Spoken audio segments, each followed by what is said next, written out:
आप सभी लोगों का स्वागत है आपके अपने ऑनलाइन इंस्टीट्यूट सक्सेस विद आशीष में। आज का हमारा जो मध्यकालीन भारत का इतिहास से सब्जेक्ट से जो आज हम टॉपिक डिस्कस करने जा रहे हैं, आज का जो हमारा टॉपिक है वह है रजिया सुल्तान, यानी कि गुलाम वंश को हम आप लोगों को आज गुलाम वंश से संबंधित तीसरा क्लास है। तो गुलाम वंश दिल्ली सल्तनत में पहला जो वंशों ने शासन किया, जो पहला वंश के द्वारा शासन किया गया था वह था गुलाम वंश। तो गुलाम वंश से संबंधित आज का जो हमारा मुख्य सुल्तान है जिसको हम पढ़ाने जा रहे हैं वह एक महिला है जिसका नाम है रजिया सुल्तान। तो रजिया सुल्तान या जो है इल्तुतमिश की बेटी है और इनके द्वारा जो है यहाँ पे शासन किया जाता है, यानी दिल्ली सल्तनत पे इनके द्वारा 1236 से 1240 तक भारत में शासन किया जाता है।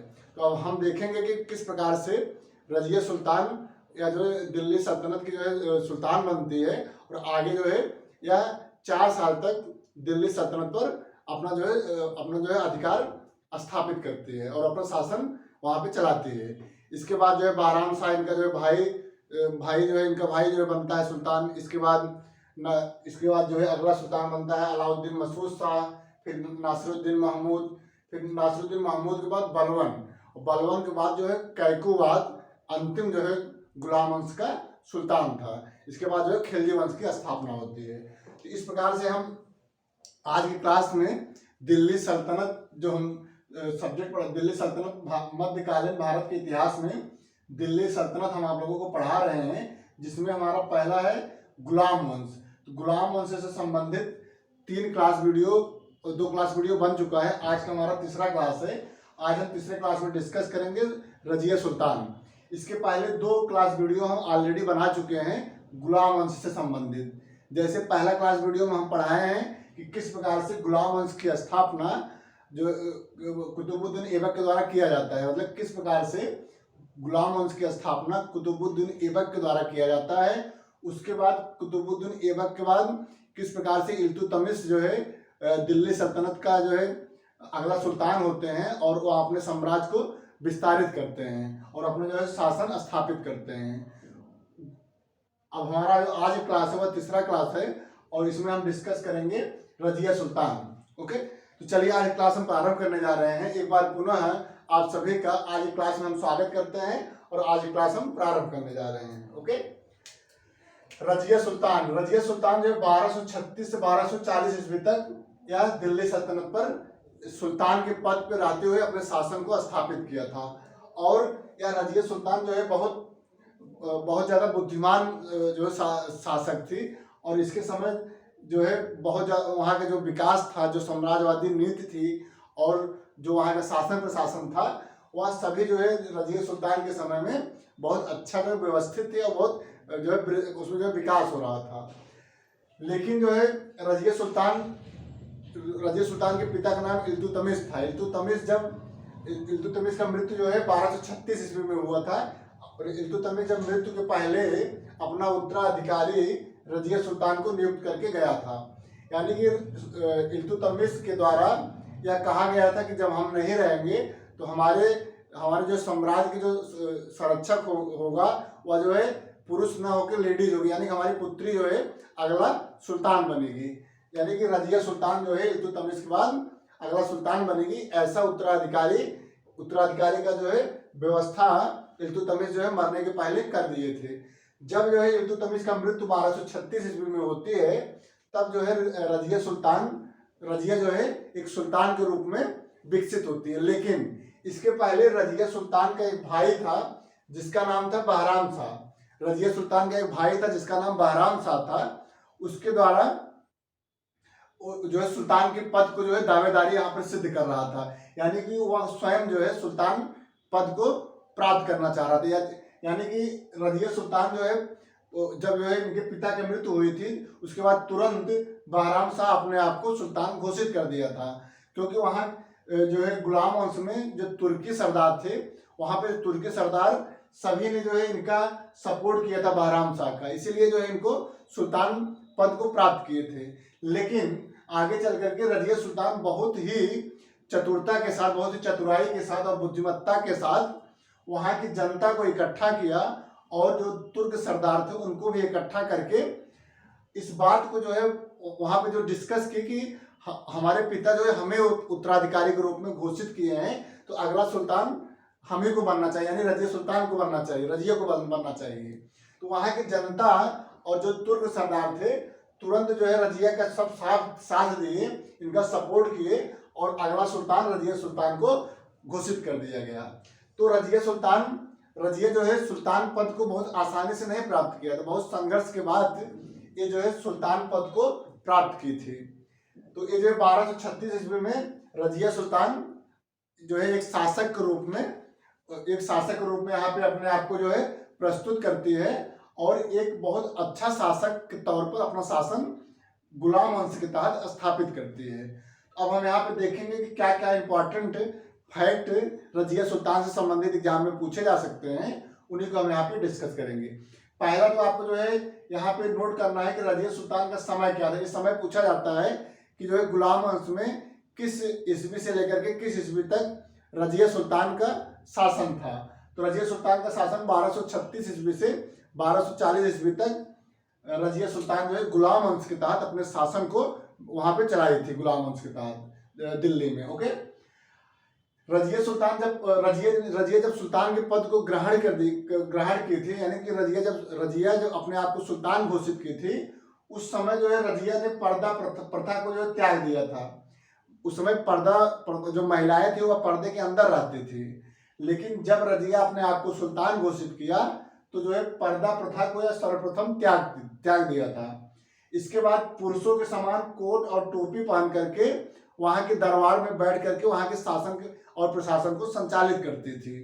ठीक, तो जो है रजिया सुल्तान बनने के बाद जो लेडीज का पोशाक था, जो लेडीज के कपड़े होते हैं, पोशाक होता है, उसको त्याग करके पुरुषों का कोट और टोपी पहन करके वो अपने दरबार में बैठती थी और अपने शासन को संचालित बैठती थी और शासन का कार्य वह स्वयं संभालती थी। इनके समय में एतगिन को जो है एक पद दिया गया था। एग्जाम में पूछा जाता है कि रजिया सुल्तान के द्वारा एतगिन को कौन सा पद दिया गया था। तो एतगिन को बदाऊं का अख्तादार और अमीर हाजिब का पद प्रदान किया गया था। तो एतगिन को कौन सा पद प्रदान किया गया था?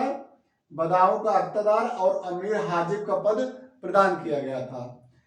अल्तुनिया को भी भटिंडा का सूबेदार बनाया था। अल्तुनिया जो है इसको जो भटिंडा का सूबेदार बनाया था और इससे जो विशेष अनुराग रखती थी, यानी कि इनको जो विशेष सम्मान देती थी अल्तुनिया को। लेकिन आगे चल करके यही अल्तुनिया वहां पे जो है विद्रोह कर देते हैं और विद्रोह के फलस्वरूप या जो है रजिया सुल्तान को सुल्तान पद से हटा दिया जाता है। उसके बाद इनका जो है भाई बहराम शाह सुल्तान पद को प्राप्त करता है।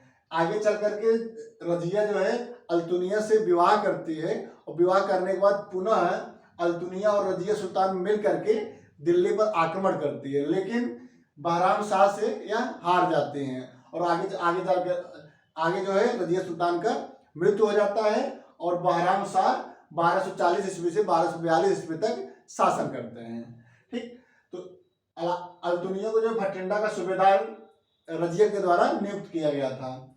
जलालुद्दीन याकूत जो है अमीर आखुर का पद प्रदान किया गया था। जलालुद्दीन याकूत को कौन सा पद प्रदान किया गया था? अमीर आखुर का पद जलालुद्दीन याकूत को प्रदान किया गया था। अमीर आखुर का पद होता है अश्वशाला का प्रधान होता है, यानी जलालुद्दीन याकूत को जो है अश्वशाला का प्रधान नियुक्त किया गया।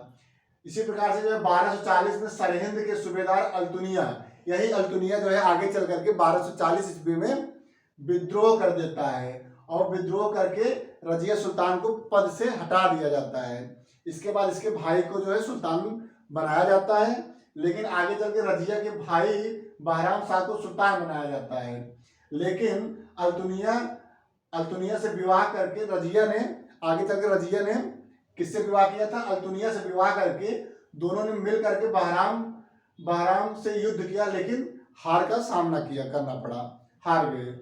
अब जो है बहराम शाह का जो समय था वह 1240 ईस्वी में अपने आप को सुल्तान घोषित करता है और 1240 से लेकर के 1242 ईस्वी तक दिल्ली सल्तनत पर मतलब सुल्तान के रूप में शासन स्थापित करता है।